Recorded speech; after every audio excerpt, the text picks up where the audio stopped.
staring at the blank page before you. We need a night off from drama. I just don't have time for any more drama. Can't have any drama at this event, but I just really don't want there to be any drama. Open up the dirty window. And now I'm getting like pissed off. Well, Justin and Stephanie are shady, period. Joey needs to shut her mouth. It's not about you. You're the most self-centered person ever. What are we talking about? How we weren't invited to the wedding? Am I ever gonna hear the end of this? No, definitely not. Joey's a bitch. You're literally insane. You're not. I'm not hooking up with Justin. Don't touch when I cry. Even saying behind my back. I actually wasn't speaking behind your back. I stand by it. Joey is a bitch. Release your inhibitions, feel the rain on your skin. Hi everyone, today this video is going to be a little different from the previous two, but much like the first one that I posted in that it is a recap of a series that aired from about 2006 to 2010, The Hills. This one is called The Hills New Beginning, and it brings back some of the old cast from the original series. It's now called New Beginnings. I don't know. To me it seems like they're back on their old shit. But New Beginnings, here we go. The main character from the original series was Lauren Conrad, and the series sort of followed her life and what she did for a job and all of her friends and all of the drama that ensued. My first reaction was, this show was cool in my 20s, but like I really don't want to watch it now. I made the mistake of watching one pre-episode and then one episode from the new series, and unfortunately I got invested. Here we are. So I'm gonna do a recap of the full series, but split it up into two sections, so there'll be a part 1 and a part 2. This is part 1 of that recap. So just to bring you up to speed, the last Hills, the original Hills that had Lauren Conrad and Kristin Cavallari and all those people, Kristin Cavallari and Brody Jenner had sort of had a fling, and then she wanted it to be something more than that. Brody did not, so Kristin Cavallari decided she would move to Europe. He's sad. There's a party, everyone cries, it's the end, and then the final shot of The Hills, Brody Jenner saying bye to Kristin Cavallari when they part ways.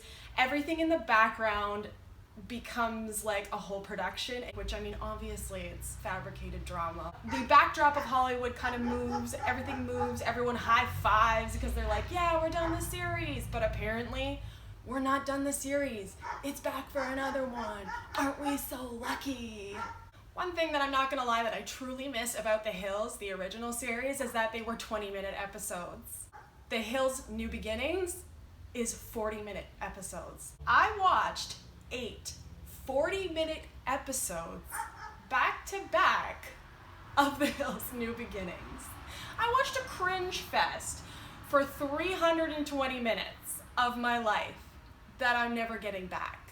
So if y'all don't like this, I'm just gonna be upset. Like, someone better like this. I'm gonna get a thumbs up from this. I better get a subscription. One of the worst things I could have done before watching the series, and kind of what got me hooked, so maybe it wasn't the worst thing I did. I watched a video called The Hills New Beginnings, The Girls from the Hills, I believe it's called. I will link it down below. Okay, so all the girls are in it. But in particular, Heidi is what really bugged me. There's a scene where she's asked by the interviewer, do you wish in this season of The Hills there was a little more diversity? To which she replies, we don't all look the same. Adrena has darker hair. I feel like Misha has darker hair. We're California girls, and it's a group of friends, and that just happens to be the group that came together. No, I'm all here for that good old-fashioned hair diversity. I just want to take this moment to thank all of the diverse brunettes out there. That's not what they're asking. She catches herself, realizes that she wasn't really thinking, and then kind of backpedals and says, I have other diverse friends that aren't represented on the show. I wish she would have just been honest and been like, yeah, you're right, but I don't make this shit, so. Whitney apparently already lived in LA. Brody, I believe, lived in LA. Justin Bobby is moving back to LA. Stephanie Pratt is moving back to LA. Everyone's sort of like coming back together. It starts off with Adrena. If you didn't know she was divorced, you're definitely gonna know within the first, I'd say 5 minutes. And then you'll be reminded consistently throughout the series. It's brought up like about 1 million times. The first person to reach out to her the moment her divorce went public was everyone's favorite homeboy in combat boots, Justin Bobby. Cue the drama. Apparently Heidi and Spencer have been living in LA this whole time. At one point when they were the most hated couple in America, they moved to Costa Rica, went through some money issues, and then decided that they wanted to come back. Spencer seems a lot more down to earth and a lot more humble, which isn't going to make for good TV, so I really hope that he's not that humble at all. He's got a hummingbird farm or something like that and has hundreds of hummingbirds. Most of the shots that start with him are him feeding hummingbirds. What? He's got this crystal empire or something like that. I don't know. I haven't looked it up. I'm not really in the market for crystals. They've started a podcast. They've got a lot of stuff going on and I'm kind of here for it. They actually bring their kid along with them all the time, which brings me to her son, Gunnar. Not going to say anything about him, but what I do want to say is when they introduce him, they're like, here's Gunnar. And then they show a woman and they're like, this is Gunnar's assistant.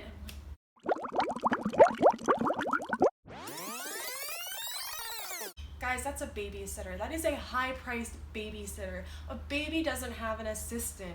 They have a babysitter. Come on!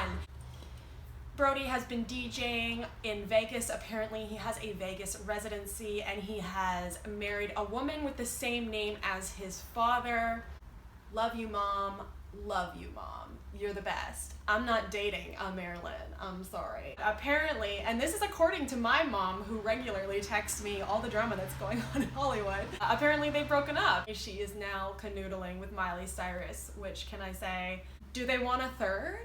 Another person who is back, Stephanie Pratt. She had moved to London, England, and Hawaii, and a bunch of other cool places. Now, during her time there, she had been talking to tabloids about Spencer and Heidi and was really offended that they haven't been talking for like 10 years and that they didn't let her know about their baby. She actually moved to England, and one thing I thought was interesting was she had pointed out, and I don't remember this being in the news, it probably was all over the news. She had OD'd while shoplifting like $4,000 or something like that. In the first episode, when Audrina is understandably upset about her divorce and talking about how she ended up in this situation, Stephanie Pratt is there to tell Audrina that she was making the wrong choices. I guess Stephanie Pratt is just the authority on good choices. For some reason, Stephanie Pratt is the only person who gets a welcome home party. Audrina's also just moving back, and if I had a choice to say, hey, should we have a Stephanie Pratt party or should we have an Audrina party? The answer is obvious because I had to say Stephanie's last name for you to know who she is, and Audrina, we just know. The whole first episode is based around this party, and to be honest with you, pretty much every episode is based on some type of party. Shocker, there's another party that we're all figuring out if we want to go to, if we like the people that are there, if there's going to be drama. Spencer Pratt, Brody Jenner, and Frankie Delgado go to dinner together, and there's drama there too. Spencer's pissed off that he wasn't invited to Brody's wedding, and Brody's upset that he wasn't involved in Spencer's life. So many people just so mad that they weren't involved or going to parties. I just feel like it's easier to be poor. I have friends that live all over the place, and they're never mad at me if I can't make it to their things, or if I'm not invited to a friend's wedding. It's totally fine. We're all poor. We totally understand. Whereas all these rich kids are like, why weren't you at my wedding in Costa Rica? Because I can't afford a destination wedding. Come on, have it somewhere close to home.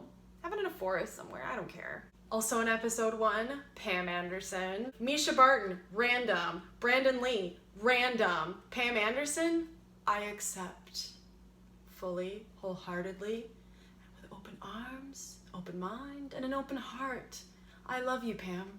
Episode 2 is the party. So I'm starting to see a pattern here, like setting up for the party. Here's the party. It's Stephanie's party, but everyone comes and says hi to her and then leaves her. At this party, Perez Hilton shows up. It is Spencer and Heidi's wish that they get Perez Hilton and Misha Barton together because apparently he has like demolished her career by talking shit about her. Misha has to walk up to him.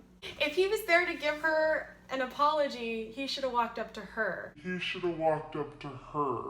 She has to walk up to him and address him, and he stands up and says hi. And then she says, "Oh, I hear you're here to give me an apology." To which he's like, "Yeah, I guess so." He's just sort of doing it for a facade, just probably to be on the episode, to be honest with you. If I had the opportunity to be on one of these episodes, I would take it too. Misha says, "The thing about that is I don't really think that I can accept your apology because you ruined my career and a bunch of other ladies' careers by, you know, calling them fat and making fun of what they're wearing and putting more pressure than they already have on them." He then swears on his child's life that if he could, he would take it back. If you know Perez Hilton, this is the only thing that makes him known and famous. He gets mad at her, ends up dissing her, and leaving. I don't think that when you're gonna give someone an apology that you should end up fighting with them, believe it or not.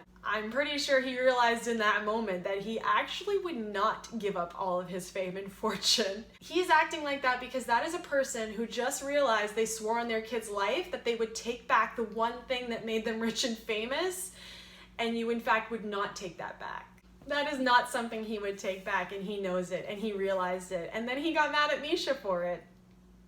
Episode 2 is really filled with all the drama that happened at Stephanie's party. Everyone talks shit about everyone, naturally. Surprise, surprise, Justin Bobby is still treating Audrina like shit. He invites her to a festival by saying, "Can I come steal you from your home?" But then when the day comes, he says, "Babe, can you get an Uber?" Wait, is that Justin Bobby or early 2000s Bam Margera?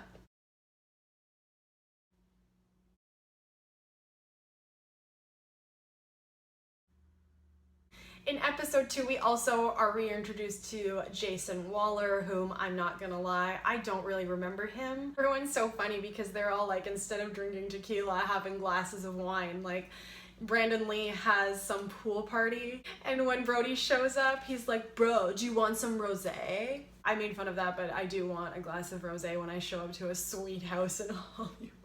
All of the guys are like, "Brandon Lee's house is amazing, I can't believe it." You can't believe it? He's the son of Tommy Lee and Pamela Anderson. His dad's a rock star. His mom's a movie star and a television show star. Obviously, he can afford this apartment. It's not that shocking that he has an amazing apartment. Wait a second. Is that Brandon Lee or early 90s Tommy Lee? Episode 3, more trash talk. Are you surprised? Brody and Caitlin fight. They have marital issues over having kids. Brody doesn't want kids. Caitlin wants kids. She's trying to force him to have kids. This will end so well. Just kidding, we all know it doesn't. Audrina, Ashley, and Heidi get together to have lunch and talk about yet another party. Justin Bobby is going to be having a live acoustic show, you know, because he's so deep like that. He needs an acoustic set. And for his friends to come see him because he like doesn't have a cell phone, so he can't invite you. So in episode 4, surprise, surprise, they're having a party for the crystals, which I just got sort of made fun of it, but at the same time I'm like, that's totally a party I would go to. This party actually kind of looks cool. It's meant to feel like you're in another dimension. There is a crystal healer there. They align your chakras the second you walk in the door, and there's rosé all day. I can't deny that this party is sort of a party that I would be interested in going to. Not above a crystal party. Why aren't more people having crystal parties? I do feel for Audrina, and there's one point where I'm almost crying with her. And then the girl chooses this crystal party to confront Justin Bobby about her feelings and his feelings and what's going on here. No, stop with this fabricated drama. This is your life. You could just send him a nice email, slap on a warm regards, send it over, call it a day. But she chooses the party to confront him. It is also at this party that we see a little bit more of Joey, Audrina's best friend and assistant, and she hates Stephanie Pratt and Justin Bobby and believes they are sleeping together and voices that for the public. I just feel like Joey's really got Audrina's back, and I love that. I love a good bitch who's got her bitch's back no matter what. But we do know this is drama that someone's gonna confront her about later.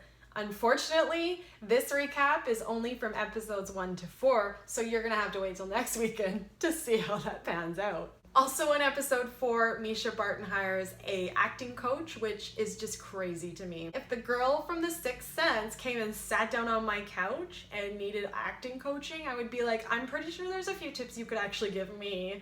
I also find myself really connecting with Misha and liking her as a person, and to be honest with you, I'm kind of pissed at myself because I get more and more invested as I watch. I hope that she does an amazing movie and does wonderfully. I just want good things for her. So what? Shut up, judge me, I don't care. I want good things for Misha Barton. Not only that, but as I watch, I start thinking this would be really fun to film and try to create a story out of. I feel like I should apply. MTV, holla at your girl. Cheap labor. Brody and his family get together to discuss drama and the drama with his dad.